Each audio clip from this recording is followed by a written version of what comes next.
Hi, my name's Daniel Balti and I work for the Functional Magnetic Resonance Imaging of the Brain Centre at the University of Oxford. I'm a physicist by training, but I've ended up working straddling multiple disciplines between medicine and physiology and physics and mathematics. What I'm going to try and explain to you today is a little bit about how MRI works, and more specifically about what we do here in Oxford in particular. The way that an MRI scanner works is totally different to the way that an X-ray machine works. The human body is full of water, and a water molecule consists of two atoms of hydrogen and one atom of oxygen. Hydrogen, being the simplest element in the periodic table, consists of just a single proton for its nucleus and is orbited by a single electron. And if we consider that this is an example of a single proton, as well as having a certain volume and a certain mass and a positive charge, it also has what we call a magnetic moment, which means it's a little bit like a bar magnet, or the Earth, in that it's got a north pole and a south pole. It's also similar to the Earth in that it has what we call spin, which means it's spinning around. And so I'll represent the North Pole by attaching this screw. And just like the Earth, it spins around its magnetic pole. Now normally it's just sitting there happily spinning. But if you place it in a magnetic field, what it's going to do is it's going to start what we call precessing, which means that there's going to be this sort of like rotating top motion of that magnetic pole. And it's not just going to precess at any rate, it's going to precess at a very specific rate that is dependent by the field strength of the magnet. The magnet that we have behind me is a 3 Tesla scanner. A Tesla is the unit of magnetic field strength. So if you can imagine that one magnet will pick up 1 kilogram and another magnet will pick up 2 kilograms, then that magnet is twice as strong. This magnet is about twice as strong as a normal clinical scanner, which has about 1.5 Tesla as its field strength.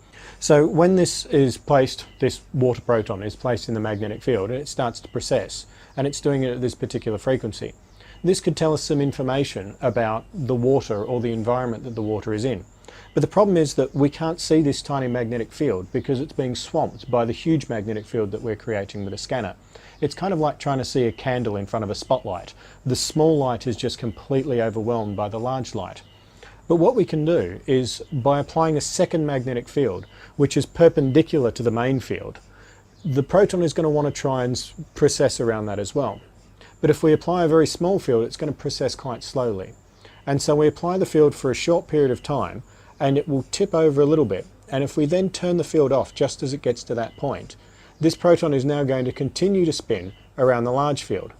And now with the large field vertical and this in a different plane, we can put a detector out to the side and we can see this rotating magnetic field.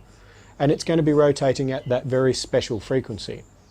And so that is now giving us an amount of information about how many protons have been affected in this magnetic field. And so that gives us a signal, but we really need some information about the tissue that we're looking at in the human body.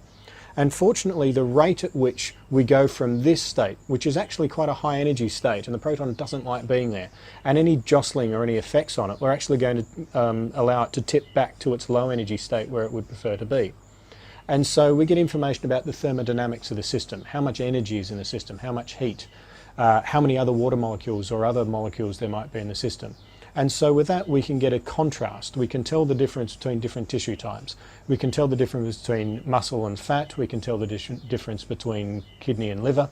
Or even within the brain we can tell the difference between grey matter and white matter. Grey matter is a lot more energetic, there's a lot more going on, there's more blood flow, it's effectively hotter. And so that knocks the signal down much faster. And so when we look at an image, we get this grayscale black and white image where areas that are darker have got a lot more thermodynamic activity going on. And so we get that contrast between the different tissue types. What we do specifically here is we're looking at functional brain imaging. So we're not just trying to take a picture of the brain, but we're trying to watch the brain in action as it's working. And fortunately, when you use an area of your brain, it increases the blood flow to that area. And blood is carrying oxygen on molecules of hemoglobin, and hemoglobin has iron in it. That's the reason why blood's red. It's just like rust.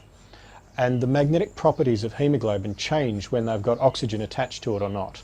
And so when you change the amount of blood flow to a region, you're changing the amount of iron that's flowing through that region. And so you're changing the magnetic and thermodynamic properties of the area.